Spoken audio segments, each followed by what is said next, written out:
ਮਾਨਸੇ ਜ਼ਿਲ੍ਹੇ ਦੇ ਵਿੱਚ ਝੁਨੀਰ ਬਲਾਕ ਦੇ ਵਿੱਚ ਖਿਆਲੀ ਚਾਲਾਂ ਵਾਲੀ ਪਿੰਡ ਹੈ, ਉੱਥੇ ਅਸੀਂ ਪਹੁੰਚੇ ਹਾਂ। ਮਾਨਸੇ ਦੇ ਇਸ ਖੇਤਰ ਦੇ ਵਿੱਚ ਇੱਕ ਆਪਾਂ ਨੂੰ ਇਹ ਵੀ ਮਾਲਵੇ ਦੇ ਵਿੱਚ ਮਿਲਦਾ ਕਿ ਪਿੰਡਾਂ ਦੇ ਵਿੱਚ ਛੱਪੜ ਅਜੇ ਵੀ ਕਾਇਮ ਨੇ ਅਤੇ ਅਜੇ ਵੀ ਕੁਝ ਇੱਦਾਂ ਦੀ ਜਗ੍ਹਾ ਜਿਹੜੀ ਹੈ ਸਾਨੂੰ ਮਿਲ ਜਾਂਦੀ ਹੈ ਜਿੱਥੇ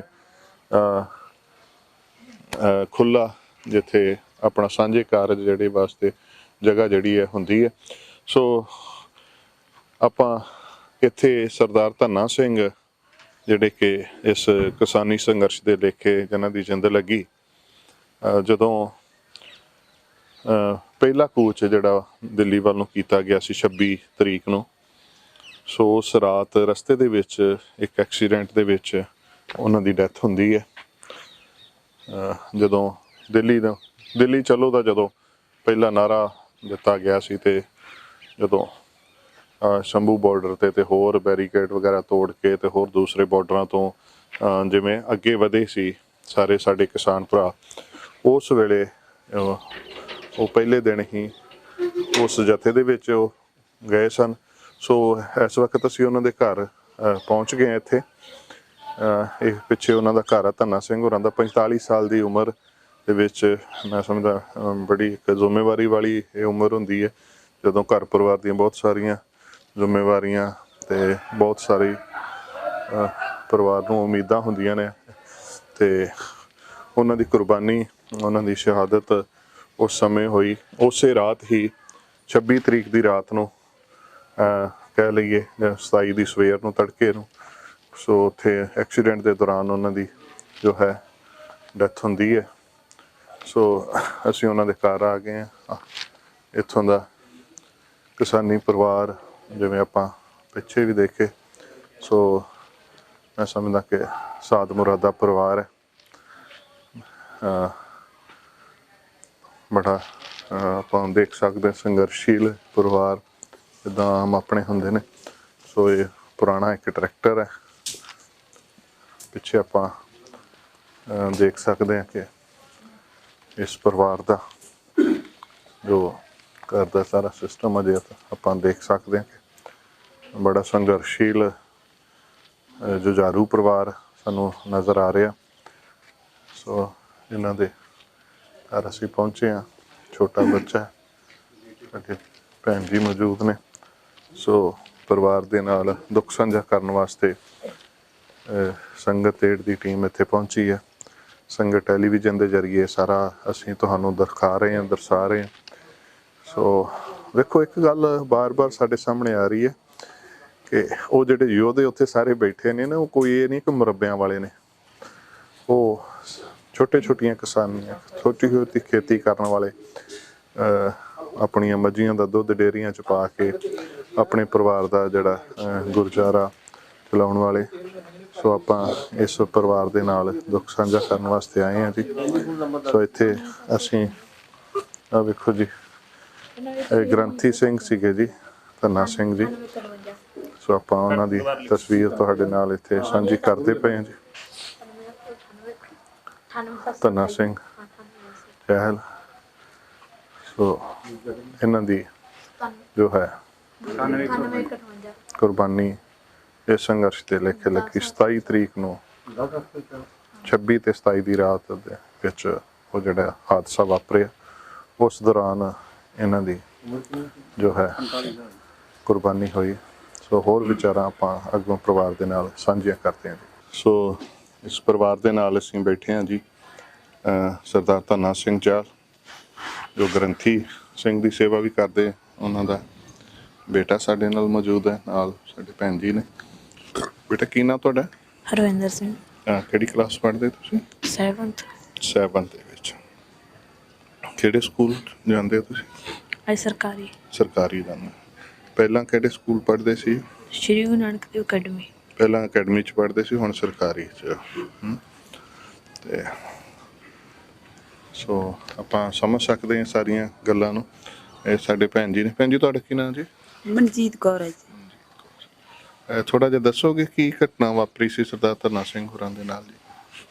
ਹਾਂਜੀ, ਵੀ ਉਹ ਵੀ ਆਪਣੇ ਵੀ ਪਹਿਲਾਂ ਤਾਂ ਗ੍ਰੰਥੀ ਦੇ ਉਸ 'ਤੇ ਰਹਿੰਦੇ ਸੀਗੇ, ਗੁਰਦੁਆਰਾ ਸਾਹਿਬ ਵੀ ਡਿਊਟੀ ਕਰਦੇ ਸੀਗੇ। 12-13 ਸਾਲ ਉਹਨਾਂ ਨੇ ਡਿਊਟੀ ਕਰੀ ਹੈਗੀ। ਤੇ ਬਾਅਦ ਚ ਵੀ ਉਹ ਵੀ ਥੋੜੀ ਜਿਹੀ ਆਪਦੀ ਸਿਹਤ ਢਿੱਲੀ ਕਰਕੇ ਵੀ ਘਰ ਕੰਮ ਤੇ ਲੱਗ ਗਏ ਸੀ। ਹੁਣ ਜਦੋਂ ਦਾ ਵੀ ਇਹ ਆਪਣਾ ਅੰਦੋਲਨ ਚੱਲਿਆ ਸੀਗਾ, 3 ਕਾਨੂੰਨ ਪਾਸ ਹੋਏ ਸੀਗੇ, ਤੇ ਉਦੋਂ ਦਾ ਵੀ ਉਹ ਕਿਸਾਨ ਯੂਨੀਅਨ ਨਾਲ ਜੁੜੇ ਹੋਏ ਸੀਗੇ। ਵੀ ਉਹਨਾਂ ਦੇ ਮੂਹਰੇ ਲੱਗ ਕੇ ਸਾਰਾ ਵੀ ਕੰਮ ਕਰਦੇ ਸੀਗੇ, ਵੀ ਪਰਚੀਆਂ ਕਰਨੀਆਂ, ਕਟਾਉਣੀਆਂ, ਵੀ ਜ਼ਿੰਮੇਵਾਰੀ ਸੀ ਉਹਨਾਂ ਦੀ। ਦੇਖੋ ਵੀ ਮੂਹਰੇ ਉਹਨਾਂ ਨੇ ਡਿਊਟੀਆਂ ਵੀ ਲਾਉਣੀਆਂ ਧਰਨਿਆਂ ਤੇ ਜਾਣ ਪਿੱਛੇ। ਤੇ ਉਦਣ ਵੀ ਉਹ ਵੀ ਨਾਲ ਦੇ ਚਲੇ ਗਏ ਸੀਗੇ। ਵੀ ਬਾਅਦ ਚ ਉਹ 50 ਕਿਲੋਮੀਟਰ ਵੀ ਬਾਅਦ ਚ ਮੋਟਰਸਾਈਕਲ ਤੇ ਵੀ ਘਰ ਦੇ ਕੰਮ ਨਿਬੇੜ ਕੇ ਨਾਲ ਜਾ ਕੇ ਰਲੇ ਹੈਗੇ। ਅੱਛਾ ਜੀ। ਹਾਂਜੀ ਵੀ ਮਤਲਬ ਉਹ ਪਹਿਲਾਂ ਜੱਥਾ ਚਲਾ ਗਿਆ, ਇਹ ਪਿੱਛੋਂ ਮੋਟਰਸਾਈਕਲ ਤੇ ਗਏ ਨੇ। ਹਾਂਜੀ ਹਾਂਜੀ ਵੀ 50 ਕਿਲੋਮੀਟਰ ਰਸਤੇ 'ਚ ਜਾ ਕੇ ਇਹਨਾਂ ਨੇ ਮੋਟਰਸਾਈਕਲ ਖਿਲਾਰਿਆ ਹੈਗਾ ਤੇ ਉਹਨਾਂ ਦੇ ਨਾਲ ਵੀ ਰਲੇ ਹੈਗੇ। ਅੱਛਾ ਜੀ। ਦੂਸਰੇ ਦਿਨ ਵੀ ਸਵੇਰੇ 3:15 ਵਜੇ ਵੀ ਉਹ ਦੁਬਾਰੇ ਇਹ ਚੱਲੇ ਹੈਗੇ। ਤੇ 15 ਕੁ ਮਿੰਟ ਹੋਏ ਸੀ ਚੱਲੇ ਨੂੰ। ਵੀ ਪਹਿਲਾਂ ਤਾਂ ਪਿੱਛੇ ਬੈਠੇ ਸੀ ਟਰਾਲੀ 'ਚ, ਤੇ ਬਾਅਦ 'ਚ ਵੀ ਉਹ ਡਰਾਈਵਰ ਕਹਿੰਦੇ ਵੀ ਸਾਨੂੰ ਨੀਂਦ ਆਉਣ ਲੱਗ ਜੂਗੀ, ਵੀ ਤੁਸੀਂ ਵੀ ਬਾਬਾ ਜੀ ਕਹਿ ਕੇ ਬੁਲਾਉਂਦੇ ਸੀ ਸਾਰੇ ਪਿੰਡ ਦੇ ਲੋਕ, ਵੀ ਤੁਸੀਂ ਬਾਬਾ ਜੀ ਨੂੰ ਵੀ ਸਾਡੇ ਕੋਲ ਭੇਜ ਦਿਓ, ਵੀ ਸਾਨੂੰ ਗੱਲੀ ਲਾ ਲੈਣਗੇ। ਤੇ 15 ਕੁ ਮਿੰਟ ਹੀ ਹੋਏ ਸੀ ਉਹਨਾਂ ਨੂੰ ਬੈਠਿਆਂ ਨੂੰ ਉਹਨਾਂ ਦੇ ਕੋਲ, ਵੀ ਜਦੋਂ ਇਹ ਘਟਨਾ ਹੋ ਗਈ ਸੀ। ਤੇ ਘਟਨਾ ਪ੍ਰਧਾਨ ਸਾਹਿਬ ਤੁਸੀਂ ਥੋੜਾ ਜਿਹਾ ਦੱਸ ਸਕਦੇ ਕਿੱਦਾਂ ਘਟਨਾ ਵਾਪਰੀ ਸੀ, ਕੀ ਕਾਰਨ ਬਣਿਆ ਦਾ? ਇਹ ਜੀ ਜਦੋਂ ਸਰਕਾਰ ਨੇ ਕਾਨੂੰਨ ਹੈ ਜਿਹੜੇ ਉਹ ਲਾਗੂ ਕਰਤੇ, ਉਹ ਕਾਨੂੰਨ ਵਾਪਸ ਕਰਵਾਉਣ ਵਾਸਤੇ ਕਿਸਾਨ ਦਿੱਲੀ ਨੂੰ ਜਾ ਰਹੇ ਸੀ। ਜਦੋਂ ਦਿੱਲੀ ਨੂੰ ਜਾ ਰਹੇ ਸੀ, ਰਾਹ 'ਚ ਧੰਨਾ ਸਿੰਘ ਦੇ ਟਰੈਕਟਰ ਦਾ ਐਕਸੀਡੈਂਟ ਹੋ ਗਿਆ। ਪਿੱਛੋਂ ਟਰਾਲਾ ਆਇਆ, ਉਹਨੇ ਫੇਟ ਮਾਰਤੀ। ਇਹ ਮੂਹਰੇ ਬੈਠੇ ਸੀ, ਮੂਹਰੇ ਟਰੈਕਟਰ ਤੋਂ ਤਿੜਕ ਗਏ, ਟਰੈਕਟਰ ਪਾਸੇ ਡਿੱਗ ਪਿਆ ਤੇ ਉੱਤੋਂ ਸਿਰ ਦੇ ਉੱਤੇ ਟਰਾਲਾ ਲੰਘ ਗਿਆ। ਉਸ ਕਾਰਨ ਮੌਤ ਹੋ ਗਈ। ਇੱਕ ਮੁੰਡੇ ਦੇ 2 ਦੇ ਸੱਟਾਂ ਵੀ ਲੱਗੀਆਂ, ਇੱਕ ਦਾ ਹੱਥ ਵੀ ਕੁਚਲਿਆ ਗਿਆ ਸੀ ਟਰਾਲੇ ਵੱਲੋਂ। ਤੇ ਬਹੁਤ ਮਾੜੀ ਘਟਨਾ ਹੋਈ। ਇਹ ਪਹਿਲੀ ਜਾਨ ਸੀ ਜਿਹੜੀ ਮੋਦੀ ਸਰਕਾਰ ਨੇ ਸਾਡੇ ਕਿਸਾਨ ਦਾ ਜਿਹੜਾ ਗ੍ਰੰਥੀ ਸੀ ਉਹਦਾ ਸੀਸ ਲਿਆ। ਪਤਾ ਨਹੀਂ ਹਜੇ ਤਾਈਂ ਸਾਡੇ 200-300 ਸੀਸ ਲੈ ਚੁੱਕੀ, ਹਜੇ ਕਿੰਨੇ ਕੁ ਸਰਕਾਰ ਸੀਸਾਂ ਦਾ ਕਿਸਾਨਾਂ ਦਾ ਮੁੱਲ ਪਾਊਗੀ। ਇਹ ਨਰੰਗੇ ਰਾਜੇ ਨੂੰ ਵੀ ਸਰਕਾਰ ਟੱਪੀ ਹੋਈ ਹੈ ਜੀ। ਇਹ ਅਸੀਂ ਕਹਿ ਲਈਏ ਜੀ, ਬਹੁਤ ਘਟਨਾ ਹੋ ਰਹੀਆਂ। ਜੇ ਤੁਸੀਂ ਧੰਨਾ ਸਿੰਘ ਦੇ ਪਰਿਵਾਰ ਦਾ ਹਾਲ ਦੇਖੋ, ਘਰ ਦੇਖੋ, ਨਿੱਕੇ ਨਿੱਕੇ ਬੱਚੇ ਹੈ, ਘਰ ਵਾਲੀ ਨੌਜਵਾਨ ਹੈ, ਕਿਵੇਂ ਅੱਜ ਕੋਈ ਨਹੀਂ ਰਿਹਾ ਪੁੱਤ ਕਹਿਣ ਵਾਲਾ ਬੱਚਿਆਂ ਨੂੰ, ਨਾ ਬੱਚਿਆਂ ਨੂੰ ਬਾਪ ਟੱਕਰਨਾ ਹੈ। ਤੇ ਇਹ ਸਰਕਾਰਾਂ ਤਾਂ ਵਾਰੀ-ਵਾਰੀ ਬਣਦੀਆਂ ਰਹਿਣਗੀਆਂ ਤੇ ਇਹ ਜ਼ਿੰਦਗੀ ਕਦੇ ਨਹੀਂ ਵਾਪਸ ਆਉਣੀ। ਅਸੀਂ ਸਰਕਾਰਾਂ ਨੂੰ ਕਹਿੰਦੇ ਹਾਂ ਵੀ ਹਜੇ ਵੀ ਤੁਸੀਂ ਕੰਧ ਤੇ ਲਿਖਿਆ ਪੜ੍ਹ ਲਓ, ਸਾਡੀਆਂ ਜਾਨਾਂ ਨਾ ਲਓ, ਨਾ ਸਾਨੂੰ ਜਾਨਾਂ ਦੇਣ ਵਾਸਤੇ ਮਜਬੂਰ ਕਰੋ, ਜਿਹੜੇ ਕਾਲੇ ਕਾਨੂੰਨ ਆ ਉਹ ਰੱਦ ਕਰੋ। ਬਿਲਕੁਲ ਮੈਂ ਸਮਝਦਾ ਕਿ ਗੱਲ ਤਾਂ ਬੜੀ ਸਿੱਧੀ ਸਪਸ਼ਟ ਹੀ ਆ, ਪਰ ਇਹ ਜਿਹੜੇ ਪਰਿਵਾਰ ਨੇ ਆਪਾਂ ਦੇਖ ਸਕਦੇ ਹਾਂ। ਹਾਂ ਅੱਗੇ ਹੋ ਜਾ ਬੇਟਾ ਤੁਸੀਂ, ਕੋਈ ਨਾ। ਸੋ ਆਹ ਛੋਟੀ ਬੇਟੀ ਹੈ ਜੀ ਇਹਨਾਂ ਦੀ, ਤੇ ਆਪਾਂ ਸਮਝ ਸਕਦੇ ਹਾਂ ਕਿ ਇਸ ਉਮਰ ਦੇ ਵਿੱਚ ਬੱਚਿਆਂ ਨੂੰ ਕਿੰਨੀ ਜ਼ਿਆਦਾ ਜ਼ਰੂਰਤ ਹੁੰਦੀ ਹੈ ਬਾਪ ਤੇ ਸਾਏ ਦੀ। ਪਰ ਉਸ ਸੰਘਰਸ਼ ਦੇ ਵਿੱਚ ਜਿਹੜੀ ਗੱਲ ਹੁਣੇ ਸਾਡੇ ਨਾਲ ਭਾਈ ਮਲਕੀਤ ਸਿੰਘ ਹੋਰਾਂ ਨੇ ਸਾਂਝੀ ਕੀਤੀ ਹੈ ਕਿ ਦਿੱਲੀ ਦੇ ਮੋਰਚੇ ਤੇ ਅੱਗੇ ਵਧਦਿਆਂ ਹੋਇਆਂ ਇਹ ਪਹਿਲੀ ਕੁਰਬਾਨੀ ਸੀ ਜਿਹੜੀ ਇਸ ਸਾਡੇ ਭਾਈ ਸਾਹਿਬ ਹੋਰਾਂ ਦੀ, ਸਰਦਾਰ ਧੰਨਾ ਸਿੰਘ ਚਾਲ। ਸੋ ਮੈਂ ਸਮਝਦਾ ਕਿ ਇਹਨਾਂ ਗੱਲਾਂ ਨੂੰ, ਵੈਸੇ ਜੇ ਮੈਂ ਤੁਹਾਡੇ ਨਾਲ ਗੱਲ ਕਰਾਂ ਸੰਗਤ ਜੀ, ਤੁਹਾਨੂੰ ਵੀ ਇਹ ਸਾਰੀਆਂ ਚੀਜ਼ਾਂ ਵੇਖਣੀਆਂ ਔਖੀਆਂ ਹੋਣਗੀਆਂ, ਪਰ ਸਾਡੇ ਲਈ ਇਹ ਕਵਰ ਕਰਨਾ ਬਹੁਤ ਔਖਾ ਹੈ। ਇੱਕ ਦਿਨ ਦੇ ਵਿੱਚ ਇੰਨੇ ਸੋਗ ਵਾਲੇ ਘਰਾਂ ਦੇ ਵਿੱਚ ਜਾ ਕੇ ਗੱਲ ਕਰਨੀ ਨਾ, ਮੈਂ ਸਮਝਦਾ। ਪਰ ਤੁਹਾਡੀ ਦਿੱਤੀ ਹੋਈ ਉਹ ਸੇਵਾ, ਤੁਹਾਡਾ ਦਿੱਤਾ ਹੋਇਆ ਉਦਮ ਜਿਹੜਾ ਅਸੀਂ ਇੱਥੇ ਪਹੁੰਚਾਉਣਾ ਚਾਹੁੰਦੇ ਹਾਂ, ਕਿਉਂਕਿ ਇਹਨਾਂ ਦੇ ਨਾਲ ਅੱਜ ਖੜਾਂਗੇ ਨਾ ਤੇ ਇਹਨਾਂ ਬੱਚਿਆਂ ਨੂੰ, ਛੋਟੇ ਛੋਟੇ ਬੱਚੇ ਨੇ, ਉਹ ਸਾਡੀ ਧੀ ਬੈਠੀ ਆ, ਸਾਡੇ ਭੈਣ ਜੀ ਨੇ, ਇਹਨਾਂ ਨੂੰ ਇੱਕ ਧਰਵਾਸ ਬੜੀ ਜ਼ਰੂਰੀ ਹੈ ਕਿ ਹਾਂ ਸਾਡੀ ਕੌਮ ਸਾਡੇ ਨਾਲ ਖੜੀ ਆ। ਸਾਡੇ ਵਿਦੇਸ਼ਾਂ ਵਿੱਚ ਬੈਠੇ ਭੈਣ ਭਰਾ ਜਿਹੜੇ ਨੇ ਉਹ ਸਾਡੀ ਸਾਰ ਲੈਣ ਦੇ ਵਾਸਤੇ ਖੜੇ ਨੇ। ਸੋ ਅੱਜ ਇਸ ਪਰਿਵਾਰ ਦੇ ਨਾਲ ਮੈਂ ਸਮਝਦਾ ਕਿ ਇੱਥੇ ਆਪਾਂ ਦੁੱਖ ਸਾਂਝਾ ਕਰਨ ਆਏ ਹਾਂ। ਦੇਖੋ ਇਹਨਾਂ ਨੂੰ ਬੜੀ ਵੱਡੀ ਸਪੋਰਟ ਦੀ ਜ਼ਰੂਰਤ ਹੈ ਸਾਡੀ ਸਾਰਿਆਂ ਦੀ, ਤੇ ਜਿਹੜੀ ਆਪਾਂ ਦੇਣ ਵਾਸਤੇ ਆਏ ਹਾਂ ਉਹਦੇ ਨਾਲ ਹੀ ਨਾਲ ਮੈਂ ਸਮਝਦਾ ਕਿ ਇਹਨਾਂ ਬੱਚਿਆਂ ਦੀ ਪੜ੍ਹਾਈ ਦਾ ਹੋਰ ਅਗਲੇ ਜਿਹੜੇ ਕਾਰਜ ਨੇ ਉਹਨਾਂ ਦੇ ਵਾਸਤੇ ਜਿਹੜੇ ਸਾਡੇ ਜ਼ਿੰਮੇਵਾਰੀਆਂ ਨੇ ਉਹ ਸਾਨੂੰ ਸਾਰਿਆਂ ਨੂੰ ਮਿਲ ਕੇ ਨਿਭਾਉਣੀਆਂ ਪੈਣਗੀਆਂ। ਸੋ ਇਹ ਸੰਗਤ ਏਡ ਵੱਲੋਂ ਜੋ ਸੇਵਾ ਹੈ ਇਹ ਭੈਣ ਜੀ ਆ ਸਾਡੇ ਵੱਲੋਂ ਤੁਸੀਂ ਕਬੂਲ ਕਰੋ ਜੀ। ਸੋ ਇਹ ਤੁਹਾਡੀ ਭੇਜੀ ਹੋਈ ਜਿਹੜੀ ਸੇਵਾ ਹੈ ਕਿਉਂਕਿ 1 ਲੱਖ ਰੁਪਏ ਦੀ ਸੇਵਾ ਆਪਾਂ ਆਪਣੇ ਸਤਿਕਾਰਯੋਗ ਭੈਣ ਜੀ ਉਹਨਾਂ ਦੇ ਪਰਿਵਾਰ ਨੂੰ ਭੇਟ ਕਰਦੇ ਪਏ ਆ। ਇਹ ਦੁੱਖ ਵੰਡਾਉਂਦੇ ਹੋਏ ਆਪਾਂ ਉਹ ਘਾਟਾ ਜਿਹੜਾ ਉਹ ਤਾਂ ਕਦੀ ਵੀ ਨਹੀਂ ਪੂਰਾ ਹੋ ਸਕਦਾ, ਪਰ ਮੈਂ ਸਮਝਦਾ ਕਿ ਇਸ ਢੰਗ ਦੇ ਨਾਲ ਜੇ ਅਸੀਂ ਦੁੱਖ ਸੁੱਖ ਦੇ ਵਿੱਚ ਖੜਾਂਗੇ ਨਾ, ਸੋ ਖਾਸ ਤੌਰ ਤੇ ਮੈਂ ਸਮਝਦਾ ਕਿ ਇਹਨਾਂ ਇਲਾਕਿਆਂ ਦੇ ਕਿਉਂਕਿ 200 ਦੇ ਕਰੀਬ ਜਾਂ ਉਸ ਤੋਂ ਵੀ ਸ਼ਾਇਦ ਵੱਧ ਕੁਰਬਾਨੀਆਂ ਹੋ ਚੁੱਕੀਆਂ ਨੇ। ਸੋ ਜਿੱਥੇ ਤੁਸੀਂ ਕੋਲੈਕਟਿਵਲੀ ਇਹ ਸਾਰੀ ਸੇਵਾ ਵਾਸਤੇ ਸਪੋਰਟ ਕਰਦੇ ਪਏ ਹੋ, ਉੱਥੇ ਮੈਂ ਸਮਝਦਾ ਜੇਕਰ ਕੋਈ NRI ਭਰਾ ਭੈਣ ਸਾਨੂੰ ਇਸ ਵੇਲੇ ਸੁਣਦੇ ਹੋਣ ਜਾਂ ਬਾਅਦ ਦੇ ਵਿੱਚ ਇੱਕ ਵੀਡੀਓ ਸੁਣਨ ਜਿਹੜੇ ਇਸ ਇਲਾਕੇ ਦੇ ਹੋਣ, ਉਹਨਾਂ ਨੂੰ ਮੈਂ ਸਮਝਦਾ ਕਿ ਇੱਕ ਹੋਰ ਜ਼ਿੰਮੇਵਾਰੀ ਸਾਂਭਣੀ ਪਏਗੀ ਕਿ ਆਉਂਦੇ ਸਮੇਂ 'ਚ ਜਦੋਂ ਵੀ ਕਿਤੇ ਤੁਸੀਂ ਗੇੜਾ ਮਾਰੋ ਇਹਨਾਂ ਪਰਿਵਾਰਾਂ ਨੂੰ ਆਣ ਕੇ ਜ਼ਰੂਰ ਮਿਲਿਓ। ਇਹਨਾਂ ਬੱਚਿਆਂ ਨੂੰ ਆ ਕੇ ਹੌਸਲਾ ਦੇਣਾ ਸਾਡਾ ਫਰਜ਼ ਬਣਦਾ ਹੈ ਕਿ ਹਾਂ ਤੁਹਾਡੇ ਪਿਤਾ ਦੀ ਜਿਹੜੀ ਕੁਰਬਾਨੀ ਹੈ ਉਹ ਵਿਅਰਥ ਨਹੀਂ ਗਈ। ਉਹਨੇ ਸਾਡੇ ਵਾਸਤੇ ਕੁਰਬਾਨੀ ਦਿੱਤੀ ਹੈ। ਕੋਈ ਉਹਨਾਂ ਦਾ ਨਿੱਜੀ ਗਰਜ ਨਹੀਂ ਸੀ, ਕੋਈ ਪਰਸਨਲ ਕੰਮ ਨਹੀਂ ਸੀ ਜਾ ਰਹੇ। 50 ਕਿਲੋਮੀਟਰ ਮੋਟਰਸਾਈਕਲ ਚਲਾ ਕੇ ਜਾ ਕੇ ਕਾਫਲੇ ਨਾਲ ਰਲੇ ਨੇ ਜਾ ਕੇ। ਸੋ ਐਸੇ ਸੰਘਰਸ਼ੀ ਯੋਧਿਆਂ ਦੇ ਘਰਾਂ ਦੇ ਵਿੱਚ ਅਸੀਂ ਪਹੁੰਚੇ ਹਾਂ। ਸੋ ਭੈਣ ਜੀ ਇਹਨਾਂ ਸਰਕਾਰਾਂ ਨੂੰ ਕੀ ਕਹਿਣਾ ਚਾਹੁੰਦੇ ਹੋ ਜਿਨ੍ਹਾਂ ਦੇ ਕਰਕੇ ਅੱਜ ਅਸੀਂ ਇਹਨੇ ਦੁੱਖੜੇ ਭੋਗਦੇ ਪਏ ਹਾਂ ਜੀ? ਹਾਂਜੀ, ਇਹਨਾਂ ਸਰਕਾਰਾਂ ਨੂੰ ਆਈ ਕਹਿੰਦੇ ਹੈਗੇ ਵੀ ਜਿਹੜੇ ਤੁਸੀਂ 3 ਕਾਨੂੰਨ ਪਾਸ ਕੀਤੇ ਹੈਗੇ ਵੀ ਉਹ ਆਪਦੇ ਵਾਪਸ ਲੈ ਲਓ। ਵੀ ਜਿਵੇਂ ਸਾਡੇ ਬੱਚਿਆਂ ਦੇ ਸਿਰ ਤੋਂ ਵੀ ਪਿਤਾ ਦਾ ਸਾਇਆ ਚਲਿਆ ਗਿਆ, ਵੀ ਹੋਰ ਤੁਸੀਂ ਕਿੰਨੇ ਕੁ ਬੱਚਿਆਂ ਦੇ ਸਿਰ ਤੋਂ ਪਿਤਾ ਦੇ ਸਾਏ ਉਹ ਕਰੋਗੇ। ਵੀ ਪਿਤਾ ਬਿਨਾਂ ਬੱਚਿਆਂ ਦਾ ਬਹੁਤ ਔਖਾ ਗਾ। ਸਾਨੂੰ ਪਤਾ ਗਾ, ਸਾਡੇ ਦਿਲ ਨੂੰ ਪਤਾ ਗਾ ਵੀ ਸਾਡੇ ਨਾਲ ਕੀ ਹੋ ਰਿਹਾ ਹੈ। ਸੋ ਬਿਲਕੁਲ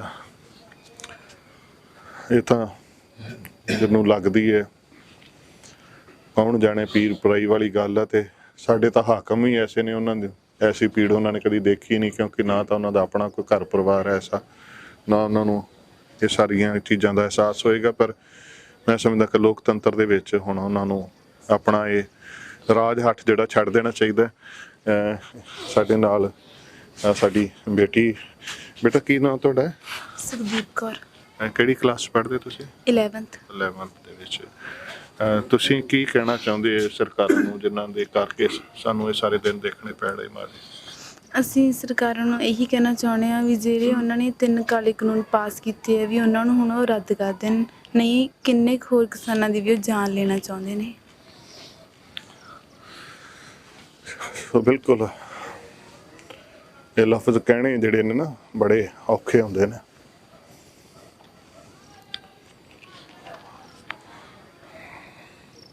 ਆਪਾਂ ਸਮਝ ਸਕਦੇ ਹਾਂ ਕਿ 7ਵੀਂ ਜਾਂ 11ਵੀਂ ਦੇ ਵਿੱਚ ਪੜ੍ਹਦੇ ਬੱਚੇ ਜਿਹੜੇ ਨੇ ਆਪਾਂ ਸਾਰੇ ਗ੍ਰਸਤੀਆਂ ਬੱਚਿਆਂ ਵਾਲੇ ਹਾਂ।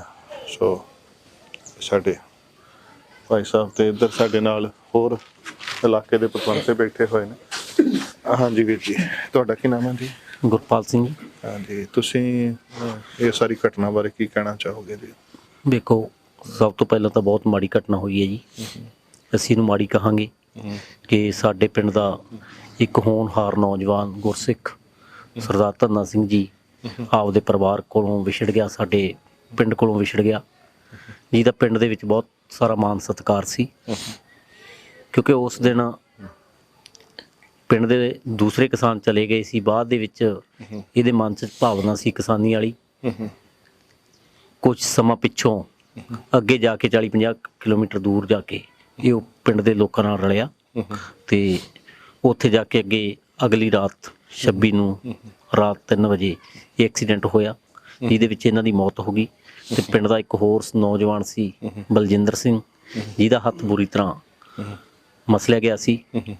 ਲੰਬਾ ਸਮਾਂ ਉਹ PGI ਵਿੱਚ ਦਾਖਲ ਰਿਹਾ ਜੀ ਇਲਾਜ, ਅਤੇ ਹੋਰ ਵੀ 1-2 ਨੌਜਵਾਨਾਂ ਦੇ ਸੱਟਾਂ ਲੱਗੀਆਂ। ਬਹੁਤ ਮਾੜੀ ਘਟਨਾ ਹੋਈ ਤੇ ਸਾਡੇ ਪਿੰਡ ਦੇ ਇਸ ਨੌਜਵਾਨ ਨੇ ਮਤਲਬ ਪਹਿਲੀ ਸ਼ਹੀਦੀ ਸੀ ਕਿਸਾਨ ਸੰਘਰਸ਼ ਦੇ ਵਿੱਚ ਜੋ ਦਿੱਤੀ ਹੈ ਜੀ। ਸੋ ਬਿਲਕੁਲ ਦਿੱਲੀ ਵਾਲੇ ਸੰਘਰਸ਼ ਦੀ ਜਿਹੜੀ ਹੈ ਮੈਂ ਸਮਝਦਾ ਕਿ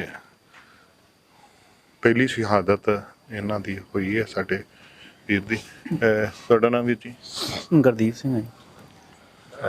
ਤੁਹਾਡੇ ਧੰਨਾ ਸਿੰਘ ਜੀ ਦੀ ਕੀ ਲੱਗਦੇ ਸੀ? ਭਰਜਾਈ ਲੱਗਦੀ ਹੈ। ਹਾਂਜੀ, ਸਕੇ ਭਰਾ ਸੀ ਜੀ। ਭਰਾ। ਹਾਂ। ਤੇ ਹੁਣ ਕੀ ਕਹਿਣਾ ਚਾਹੁੰਦੇ ਹੋ ਉਹਨਾਂ ਸਰਕਾਰਾਂ ਨੂੰ ਜਿਹੜੀਆਂ ਅਜੇ ਵੀ ਨਹੀਂ ਰੱਜੀਆਂ ਇਹ ਬਲੀਆਂ ਲੈ ਕੇ? ਇਹਨਾਂ ਨੂੰ ਰੱਦ ਕਰਨੇ ਚਾਹੀਦੇ ਜੀ ਕਾਨੂੰਨ ਜਿਹੜੇ ਤਿੰਨ। ਬਾਕੀ ਇਹਨੂੰ ਧੰਨਾ ਸਿੰਘ ਦੇ ਘਰਾਣੇ ਦੀ ਸੰਗ੍ਰਹਿਣੀ ਦੀ ਸ਼ਿਕਾਇਤ ਹੈ ਜੀ, 12-13 ਸਾਲ ਹੋ ਗਏ ਢਿੱਲੀ ਰਹਿੰਦੀ ਹੈ ਇਹ ਸਮਝਦੀ ਨਹੀਂ ਸਰਕਾਰ। ਕੋਈ ਕਿਸੇ ਨੂੰ ਤਾਂ ਸਮਝਣਾ ਚਾਹੀਦਾ ਜੀ। ਸਾਡਾ ਤਾਂ ਪਹਿਲਾਂ ਸੀ ਉੱਜੜ ਗਿਆ ਘਰ, ਹੋਰ ਪਤਾ ਨਹੀਂ ਕਿੰਨੇ ਕੁ ਵੱਟਣਗੇ। ਆ ਛੋਟੇ ਛੋਟੇ ਬੱਚੇ ਆ, ਦੇਖ ਲਓ। ਮਾਂ ਪਿਓ ਸਾਡਾ ਛੋਟੇ ਛੋਟੇ ਨਾਲ ਗੁਜ਼ਰ ਗਿਆ ਸੀਗਾ। ਅੱਛਾ ਜੀ। 7-7 ਸਾਲ ਦੇ ਸੀ, 8-8 ਸਾਲ ਦੇ ਸੀ। ਮੇਰੇ ਡੈਡੀ ਦੀ ਡੈਥ ਹੋਈ 35 ਸਾਲ ਹੋ ਗਈ। 17 ਸਾਲ ਹੋ ਗਏ ਮੇਰੀ ਮਾਤਾ ਡੈਥ ਹੋਈ ਨੂੰ। ਸਾਡਾ ਤਾਂ ਵੱਡਾ ਇਹੀ ਸੀਗਾ ਜੀ, ਇਹ ਵੀ ਖੋ ਰਿਹਾ।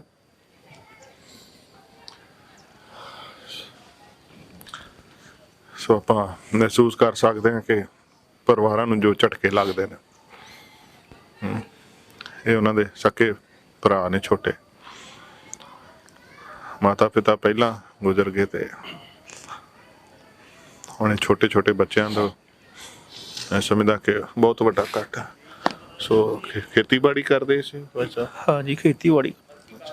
ਹਾਂ ਜੀ। ਤੇ ਇਹ ਸਾਡੇ ਭਾਈ ਸਾਹਿਬ ਬੈਠੇ ਨੇ ਨਾਲ। ਤੁਹਾਡਾ ਕੀ ਨਾਮ ਹੈ ਜੀ? ਬਲਕਾਰ ਸਿੰਘ ਜੀ। ਤੁਹਾਡੇ ਵੀ ਇਸ ਦੌਰਾਨ ਹੀ ਅਮਰਕਲ ਸੱਟ ਲੱਗੀ ਜਿਹੜੀ? ਮੇਰੇ 26 ਤਰੀਕ ਨੂੰ ਜੀ, ਜੋ ਅੰਦੋਲਨ ਤੇ ਅਸੀਂ ਜਾ ਰਹੇ ਸੀਗੇ ਰਸਤੇ 'ਚ, ਅੱਛਾ ਜੀ। ਉਥੋਂ ਟਰੈਕਟਰ ਰੋਕ ਕੇ, ਅੱਧੇ ਟਰੈਕਟਰ ਸਾਡੇ ਟਪਾਏ, ਅੱਧੇ ਰੋਕ ਕੇ ਮੁੜ ਕੇ ਪੁਲਿਸ ਨੇ ਇੰਨਾ ਧੱਕਾ ਕਰਕੇ ਸਾਡੇ ਨਾਲ, ਸਾਡੇ ਮੰਨ ਲਓ ਵੀ ਇੰਨੀ ਜ਼ਿਆਦਾ ਮੇਰੇ ਇੱਥੇ ਮੋਢੇ ਤੇ ਅੱਛਾ ਲੱਗੇ, ਇੱਥੇ ਗੋਲੇ ਲਾਏ ਉਹਨਾਂ ਨੇ, ਮਾਰੇ। ਅੱਛਾ ਜੀ। ਮੇਰੇ ਇੱਥੇ ਸਿਰ 'ਚ ਲੱਗਿਆ ਜੀ, ਆ ਕੇ ਅੱਛਾ ਜੀ। ਟਾਂਕੇ ਲੱਗੇ ਸੀ। ਅੱਛਾ ਜੀ। ਅੱਛਾ, ਜਿਹੜੇ ਇੱਥੇ ਤੇ ਗੋਲਾ ਵੱਜਿਆ ਜਾਂ ਇੱਥੇ ਗੋਲਾ ਵੱਜਿਆ ਜੀ। ਅਥਰੂ ਗੈਸ ਵਾਲਾ? ਅਥਰੂ ਗੈਸ ਵਾਲਾ, ਸਿੱਧੇ, ਬਿਲਕੁਲ ਸਿੱਧੇ ਮਾਰੇ ਜੀ ਜਮਾਂ। ਅੱਛਾ, ਸਿੱਧੇ ਮਾਰੇ? ਹਾਂਜੀ। ਅੱਛਾ, ਬਹੁਤ ਧੱਕਾ ਕਰਿਆ ਜੀ ਸਰਕਾਰ ਨੇ।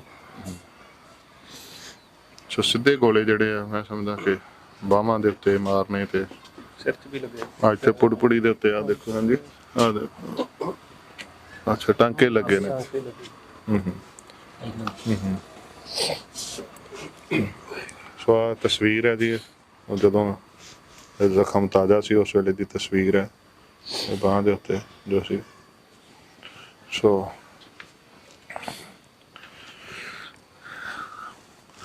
ਸੋ ਬੜੀਆਂ ਧੱਕੇਸ਼ਾਹੀਆਂ ਸਰਕਾਰ ਨੇ ਕੀਤੀਆਂ, ਕਰਦੀ ਪਈ ਹੈ, ਪਰ ਮੈਂ ਸਮਝਦਾ ਕਿ ਇਹ ਸੰਘਰਸ਼ ਹੈ। ਸੰਘਰਸ਼ ਦਾ ਅਸੀਂ ਲੜਦੇ ਪਏ ਹਾਂ ਤੇ ਤਕੜੇ ਹੋ ਕੇ ਆਪਾਂ ਲੜਦੇ ਪਏ ਤੇ ਲੜਨਾ ਹੈ, ਪਰ ਨਾਲ ਹੀ ਨਾਲ ਇਹਨਾਂ ਯੋਧਿਆਂ ਦੇ ਪਰਿਵਾਰਾਂ ਦੇ ਨਾਲ ਆਪਾਂ ਖੜਦੇ ਵੀ ਪਏ ਹਾਂ, ਪਰ ਅੱਗੋਂ ਵੀ ਖੜਨਾ ਪੈਣਾ। ਸੋ ਇਹ ਸਾਡਾ ਇੱਥੋਂ ਦਾ ਭਾਈਚਾਰਾ। ਤੁਹਾਡਾ ਵੀ ਇਹੀ ਨਗਰ ਹੈ ਜੀ? ਹਾਂਜੀ। ਤੇ ਇਹਨਾਂ ਨਗਰ ਵਾਲਿਆਂ ਦੀਆਂ ਜ਼ਿੰਮੇਵਾਰੀਆਂ ਹੋਰ ਵੱਧ ਜਾਂਦੀਆਂ ਨੇ, ਇਹਨਾਂ ਭਰਾਵਾਂ ਦੀਆਂ, ਚਾਚਿਆਂ ਦੀਆਂ ਜ਼ਿੰਮੇਵਾਰੀਆਂ ਹੋਰ ਵੱਧ ਜਾਂਦੀਆਂ ਨੇ। ਪਰ ਜੇ ਆਪਾਂ ਸਾਰੇ ਮਿਲ ਕੇ ਨਾਲ ਇਹਨਾਂ ਦੇ ਨਾਲ ਮੋਢੇ ਨਾਲ ਮੋਢਾ ਢਾ ਕੇ ਖੜਾਂਗੇ ਤੇ ਮੈਂ ਸਮਝਦਾ ਇਹਨਾਂ ਦਾ ਦੁੱਖ ਜਿਹੜਾ ਉਹ ਘਟ ਜਾਏਗਾ, ਵੰਡਾਇਆ ਜਾ ਸਕੇਗਾ। ਸੋ ਇਹਨਾਂ ਪਰਿਵਾਰਾਂ ਦੇ ਨਾਲ ਅਸੀਂ ਆ ਕੇ ਤੁਹਾਡੀ ਭੇਜੀ ਸੇਵਾ ਜਿਹੜੀ ਆ ਉਹ ਸਾਂਝੀ ਕੀਤੀ, ਇਹਨਾਂ ਤੱਕ ਪਹੁੰਚਾਈ ਆ। ਤੇ ਬੱਚਿਆਂ ਦੀ ਪੜ੍ਹਾਈ ਦੇ ਵਾਸਤੇ ਵੀ ਇਹਨਾਂ ਦੇ ਨਾਲ ਵਿਚਾਰ ਕੀਤੀ ਗਈ ਹੈ ਕਿ ਬੜੂ ਸਾਹਿਬ ਦੀ ਅਕੈਡਮੀ ਇੱਥੇ ਨਜ਼ਦੀਕ ਹੈ ਤੇ ਉੱਥੇ ਜਾ ਕਰਕੇ ਇਹ ਬੱਚੇ ਜਿਹੜੇ ਨੇ ਆਪਣੀ ਅਗਲੀ ਪੜ੍ਹਾਈ, ਕਿਉਂਕਿ ਪਹਿਲਾਂ ਪ੍ਰਾਈਵੇਟ ਅਕੈਡਮੀ 'ਚ ਪੜ੍ਹਦਾ ਸੀ ਬੇਟਾ ਤੇ ਹੁਣ ਜੋ ਹੈ ਇਹਨੂੰ ਸਰਕਾਰੀ ਸਕੂਲ 'ਚ ਦਾਖਲ ਕਰਵਾਉਣਾ ਪਿਆ। ਪਰ ਮੈਂ ਸਮਝਦਾ ਕਿ ਇਹ ਸਾਡੀਆਂ ਸੰਸਥਾਵਾਂ ਜਿਹੜੀਆਂ ਨੇ ਉਹ ਇਹਨਾਂ ਬੱਚਿਆਂ ਦੇ ਵਾਸਤੇ ਖੜੀਆਂ ਨੇ ਤੇ ਇਹਨਾਂ ਬੱਚਿਆਂ ਦੇ ਨਾਲ ਸਾਨੂੰ ਹਰ ਢੰਗ ਦੇ ਨਾਲ ਸਹਿਯੋਗ ਕਰਨਾ ਚਾਹੀਦਾ ਤੇ ਤਾਂ ਕਿ ਇਹ ਦੁੱਖ ਜਿਹੜੇ ਨੇ ਵੱਡੇ ਦੁੱਖ ਥੋੜ੍ਹੇ ਜੇ ਭੈਣ ਭਰਾ ਨਾਲ ਖਲੋਤੇ ਹੋਣ ਨਾ ਦੁੱਖ 'ਚ, ਤੇ ਦੁੱਖ ਛੋਟਾ ਹੋ ਜਾਂਦਾ ਹੈ। ਕਿ ਸਰਦਾਰ ਜੀ, ਜੇ ਵੰਡਾਇਆ ਜਾਏ ਤਾਂ ਦੁੱਖ ਘੱਟ ਜਾਂਦਾ। ਬਿਲਕੁਲ ਜੀ। ਪਰ ਸਾਡੇ ਨਗਰ ਨੇ ਬਹੁਤ ਸਹਿਯੋਗ ਦਿੱਤਾ ਪਰਿਵਾਰ ਦਾ, ਪੂਰੇ ਪਰਿਵਾਰ ਦਾ। ਬਹੁਤ ਬਾਹਰੋਂ ਸਾਡੇ NRI ਵੀਰਜ਼ ਨੇ ਜਾਂ ਸਾਡੇ ਇਲਾਕੇ ਦੇ ਲੋਕਾਂ ਨੇ ਬਹੁਤ ਮਾਣ ਸਤਿਕਾਰ ਦਿੱਤਾ ਹੈ, ਪਰਿਵਾਰ ਨਾਲ ਹਮਦਰਦੀ ਪ੍ਰਗਟ ਕੀਤੀ ਹੈ। ਇਸ ਲਈ ਅਸੀਂ ਸਮੁੱਚੇ NRI ਭਰਾਵਾਂ ਦੇ ਸਮੁੱਚੇ ਨਗਰ ਨਿਵਾਸੀਆਂ ਦੇ ਤੇ ਸਮੁੱਚੇ ਇਲਾਕਾ ਵਾਸੀਆਂ ਦੇ ਸਭ ਦੇ ਧੰਨਵਾਦੀ ਹਾਂ। ਤੁਸੀਂ ਵੀ ਆ ਕੇ ਸਾਡੇ ਨਾਲ ਵੜੂ ਸਾਹਿਬ ਅਕੈਡਮੀ ਵੱਲੋਂ ਪਰਿਵਾਰ ਦੀ ਮਦਦ ਕੀਤੀ ਹੈ, ਇਸ ਲਈ ਵੀ ਅਸੀਂ ਤੁਹਾਡੇ ਬਹੁਤ ਧੰਨਵਾਦੀ ਹਾਂ। ਤੇ ਬੱਚਿਆਂ ਨੂੰ ਇਹਨਾਂ ਦੇ ਨੂੰ ਸਿੱਖਿਆ ਦੇਣ ਦਾ ਵੀ ਤੁਸੀਂ ਯਤਨ ਕੀਤਾ ਹੈ। ਬਿਲਕੁਲ, ਸੰਗਤ ਏਡ ਵੱਲੋਂ ਅਸੀਂ ਜਿਹੜੀ ਸੰਗਤ ਏਡ। ਸੇਵਾ ਭੇਟ ਕੀਤੀ ਹੈ ਜੀ, ਤੇ ਬੜੂ ਸਾਹਿਬ ਅਕੈਡਮੀ ਵਾਲੇ ਬੱਚਿਆਂ ਨੂੰ ਜਿਹੜੀ ਐਜੂਕੇਸ਼ਨ ਦੇਣ ਦੇ ਵਾਸਤੇ ਉਹ ਸੇਵਾ ਦਾ ਉਹਨਾਂ ਨੇ ਪ੍ਰਣ ਕੀਤਾ ਹੋਇਆ ਜੀ। ਚਲੋ ਹਾਂਜੀ, ਜੋ ਸੰਗਤ ਏਡ ਵੱਲੋਂ ਤੁਸੀਂ ਦਿੱਤੀ ਹੈ ਹੈਲਪ, ਹੋਰ ਬਹੁਤ ਸਾਰੀਆਂ ਸਿੱਖ ਸੰਸਥਾਵਾਂ ਜਾਂ ਹੋਰ ਇੰਨਾ ਹੀ ਵੀਰਸ, ਕਿਉਂਕਿ ਹਰ ਰੋਜ਼ ਹੀ ਆਉਂਦੇ ਆ। ਅਸੀਂ ਕੋਸ਼ਿਸ਼ ਕੀਤੀ ਹੈ, ਸਾਡੇ ਪਿੰਡ ਦੇ ਹਰੇਕ ਵਿਅਕਤੀ ਨੇ ਜਿਹਦਾ ਕਿਸੇ ਨਾਲ ਕੰਟੈਕਟ ਸੀ, ਜੀ ਵੱਧ ਤੋਂ ਵੱਧ ਅਸੀਂ ਮਦਦ ਕਰਨ ਦੀ ਕੋਸ਼ਿਸ਼ ਕੀਤੀ ਹੈ। ਹੋਰ ਵੀ ਅਸੀਂ ਕੁਝ ਵੀਰਾਂ ਨਾਲ ਯਤਨ ਕੀਤਾ ਹੈ ਤੇ ਪਰਮਾਤਮਾ ਸੁੱਖ ਰੱਖੇ ਅਸੀਂ ਇਹਨਾਂ ਦੇ ਮਕਾਨ ਦਾ ਕੰਮ ਸ਼ੁਰੂ ਕਰਵਾਵਾਂਗੇ, ਕਿਉਂਕਿ ਕਈ ਵੀਰ ਸਪੈਸ਼ਲੀ ਇਹ ਗੱਲ ਕਰਕੇ ਗਏ ਹੈ ਕਿ ਅਸੀਂ ਇਹਨਾਂ ਦੇ ਮਕਾਨ ਦੀ ਹਾਲਤ ਨੂੰ ਦੇਖਦੇ ਹੋਏ ਵੀ ਇਹਨਾਂ ਦੇ ਮਕਾਨ ਲਈ ਅਸੀਂ ਸਹਾਇਤਾ ਦਿੰਦੇ ਹਾਂ, ਦੇ ਕੇ ਵੀ ਗਏ ਹੈ। ਹੋਰ ਵੀ ਵੀਰ ਸਾਡੇ ਕੰਟੈਕਟ ਦੇ ਵਿੱਚ ਹੈ, ਜੋ ਅਸੀਂ ਛੇਤੀ ਪਰਮਾਤਮਾ ਸੁੱਖ ਰੱਖੇ ਅਸੀਂ ਇਹਨਾਂ ਦਾ ਇੱਕ ਕੰਮ ਸ਼ੁਰੂ ਕਰਵਾਵਾਂਗੇ ਜੀ। ਸੋ ਬਿਲਕੁਲ ਮੈਂ ਸਮਝਦਾ ਕਿ ਇਹ ਸੁਹਿਰਦ ਜਿਹੜੇ ਨੇ ਨਗਰ ਨਿਵਾਸੀ, ਉਹਨਾਂ ਦੇ ਐਸੇ ਉਪਰਾਲੇ ਹੋਣੇ ਚਾਹੀਦੇ ਨੇ, ਕਿਉਂਕਿ ਅਸੀਂ ਤਾਂ ਅੱਜ ਆਏ ਹਾਂ, ਫਿਰ ਪਤਾ ਨਹੀਂ ਨਦੀ ਨਾਮ ਸੰਜੋਗੀ ਮੇਲੇ ਵਾਲੀ ਗੱਲ, ਪਰ ਜੇ ਐਸੇ ਜ਼ਿੰਮੇਵਾਰ ਨਗਰ ਨਿਵਾਸੀ ਹੋਣਗੇ ਤਾਂ ਫਿਰ ਅਸੀਂ ਇਹਨਾਂ ਦਾ ਦੁੱਖ ਹੋਰ ਬਿਹਤਰ ਢੰਗ ਦੇ ਨਾਲ ਵੰਡਾ ਸਕਾਂਗੇ। ਸੋ ਇਹ ਸਾਡਾ ਸਾਰਿਆਂ ਦਾ ਫਰਜ਼ ਹੈ ਤੇ ਅਸੀਂ ਅਖਲਾਕੀ ਫਰਜ਼ ਆਪਣਾ ਪਛਾਣਦੇ ਹੋਏ ਇਹਨਾਂ ਦੇ ਹਰ ਢੰਗ ਦੇ ਨਾਲ ਸਹਿਯੋਗ ਕਰੀਏ ਜੀ। ਇੱਕ ਗੱਲ ਜੋ ਅਸੀਂ ਵਿਸ਼ੇਸ਼ ਤੌਰ ਤੇ ਕਹਿਣੀ ਚਾਹੁੰਦੇ ਹਾਂ ਸਰਕਾਰ ਤੱਕ, ਕਿ ਸਰਕਾਰ ਨੂੰ ਇਹਨਾਂ ਪਰਿਵਾਰਾਂ ਦੀ, ਪੰਜਾਬ ਸਰਕਾਰ ਨੂੰ ਮਦਦ ਕਰਨੀ ਚਾਹੀਦੀ ਹੈ, ਭਾਵੇਂ ਕੀਤੀ ਵੀ ਹੈ। ਸਾਡੇ ਪਹਿਲਾ ਪ੍ਰੋਗਰਾਮ ਸੀ, ਸਰਕਾਰ ਵੱਲੋਂ ਵੀ ਕਾਫੀ ਯਤਨ ਕੀਤੇ ਗਏ, ਜੋ ਅਸੀਂ ਪਿੰਡ ਵੱਲੋਂ ਡਿਮਾਂਡ ਰੱਖੀਆਂ, ਪਰਿਵਾਰ ਵੱਲੋਂ ਰੱਖੀਆਂ, ਪੂਰੀਆਂ ਹੋਈਆਂ। ਜੋ ਸਾਡੇ ਮੁੱਖ ਮੰਤਰੀ ਸਾਹਿਬ ਨੇ ਇਹਨਾਂ ਪਰਿਵਾਰਾਂ ਨੂੰ ਨੌਕਰੀ ਦੇਣ ਦੀ ਗੱਲ ਕੀਤੀ ਹੈ ਕਿ ਹਰ ਪਰਿਵਾਰ, ਜਿਹਦਾ ਪਰਿਵਾਰ ਦਾ ਕੋਈ ਵੀ ਮੈਂਬਰ ਸ਼ਹੀਦ ਹੋਇਆ ਇਸ ਪ੍ਰੋਗਰਾਮ 'ਚ, ਅਸੀਂ ਉਹਨਾਂ ਨੂੰ ਨੌਕਰੀ ਦੇਵਾਂਗੇ। ਅਸੀਂ ਇਹ ਮੰਗ ਕਰਦੇ ਹਾਂ ਪਿੰਡ ਵਾਸੀਆਂ ਵੱਲੋਂ ਤੇ ਇਹਨਾਂ ਦੇ ਪਰਿਵਾਰ ਵੱਲੋਂ ਕਿ ਪਰਿਵਾਰ ਦੇ ਕਿਸੇ ਇੱਕ ਜੀਅ ਨੂੰ ਨੌਕਰੀ ਦਿੱਤੀ ਜਾਵੇ, ਜਿੰਨਾ ਛੇਤੀ ਹੋ ਸਕਦਾ ਹੈ। ਉਹ ਹਰ ਪਰਿਵਾਰ ਨੂੰ ਅਸੀਂ ਕਹਾਂਗੇ ਕਿ ਜੋ ਵੀ ਸਾਡੇ ਪੰਜਾਬ ਦਾ ਕੋਈ ਵਿਅਕਤੀ ਸ਼ਹੀਦ ਹੋਇਆ, ਉਹਨਾਂ ਸਭ ਨੂੰ ਨੌਕਰੀਆਂ ਦਿੱਤੀਆਂ ਜਾਣ। ਜਿਹਦਾ ਕੋਈ ਜ਼ਖਮੀ ਹੋਇਆ, ਉਹਨਾਂ ਦੀ ਵੀ ਮਦਦ ਕੀਤੀ ਜਾਵੇ। ਜੀ ਜੀ ਬਿਲਕੁਲ, ਜਿਹੜੇ ਜ਼ਖਮੀ ਹੋਏ ਨੇ ਉਹਨਾਂ ਦੇ ਨਾਲ ਵੀ ਖੜਾਉਣ ਦਾ ਜਿਹੜਾ ਬੜੀ ਵੱਡੀ ਇੱਕ ਜ਼ਿੰਮੇਵਾਰੀ ਹੁੰਦੀ, ਕਿਉਂਕਿ ਉਹ ਇਲਾਜ ਅੱਜ ਆਪਾਂ ਜਾਣਦੇ ਕਿ ਕਾਫੀ ਕੋਸਟਲੀ ਹੁੰਦੇ, ਕਾਫੀ ਮਹਿੰਗੇ ਹੁੰਦੇ ਨੇ। ਸੋ ਇਹ ਸਾਰੀਆਂ ਮੈਂ ਸਮਝਦਾ ਸਰਕਾਰਾਂ ਵੀ ਇਹਦੀਆਂ ਜ਼ਿੰਮੇਵਾਰੀਆਂ ਨਿਭਾਉਣ ਤੇ ਆਪਾਂ ਵੀ ਸਾਰੇ ਰਲ ਮਿਲ ਕੇ ਇਹ ਜਿਹੜਾ ਹੈ ਦੁੱਖ ਇਹਨਾਂ ਦਾ ਵੰਡਾਈਏ। ਸੋ ਇਸ ਢੰਗ ਦੇ ਨਾਲ ਇਹ ਪਰਿਵਾਰ ਜਿਹੜੇ ਨੇ ਇਸ ਝਟਕੇ ਨੂੰ, ਇਸ ਘਾਟ ਨੂੰ ਜਰ ਕੇ ਉਸ ਆਪਣੀ ਜ਼ਿੰਦਗੀ ਦੇ ਸਫ਼ਰ ਦੇ ਵਿੱਚ ਹੋਰ ਅੱਗੇ ਵੱਧ ਸਕਣ। ਸੋ ਆਪਾਂ ਦੇਖ ਸਕਦੇ ਹਾਂ ਕਿ ਇਸ ਸੰਘਰਸ਼ ਦੇ ਵਿੱਚ ਦਿੱਲੀ ਜਾਣ ਮੌਕੇ ਸਭ ਤੋਂ ਪਹਿਲੇ ਜਿਹੜੇ ਸਾਡੇ ਸ਼ਹੀਦ ਹੋਏ ਨੇ ਭਾਈ ਧੰਨਾ ਸਿੰਘ, ਤੇ ਇਹ ਉਹਨਾਂ ਦੇ ਪਰਿਵਾਰ ਦੇ ਨਾਲ ਅਸੀਂ ਇੱਥੇ ਦੁੱਖ ਸਾਂਝਾ ਕਰਨ ਵਾਸਤੇ ਪਹੁੰਚੇ ਸੀ। ਸਾਡੇ ਨਾਲ ਨਗਰ ਨਿਵਾਸੀ ਤੇ ਹੋਰ ਵੀਰ ਜਿਹੜੇ ਨੇ ਮੌਜੂਦ ਨੇ। ਸੋ ਇਸ ਢੰਗ ਦੇ ਨਾਲ ਆਪਾਂ ਰਲ ਮਿਲ ਕੇ ਇਹਨਾਂ ਪਰਿਵਾਰਾਂ ਦਾ ਦੁੱਖ ਜਿਹੜਾ ਉਹ ਵੰਡਾ ਸਕੀਏ। ਮੈਂ ਸਮਝਦਾ ਇੱਕ ਬੜਾ ਵੱਡਾ ਇਹ ਵੀ ਇੱਕ ਸੇਵਾ ਦਾ ਕਾਰਜ ਹੈ ਜਿਹੜਾ ਤੁਸੀਂ ਸਾਰੇ ਰਲ ਮਿਲ ਕੇ ਕਰਦੇ ਪਏ ਹੋ, ਤੇ ਸਾਨੂੰ ਇਹ ਸੇਵਾ ਦਿੱਤੀ ਹੈ ਕਿ ਅਸੀਂ ਇੱਥੇ ਆ ਕੇ ਇਹਨਾਂ ਪਰਿਵਾਰਾਂ ਤੱਕ ਇਹ ਸੇਵਾ ਪਹੁੰਚਾ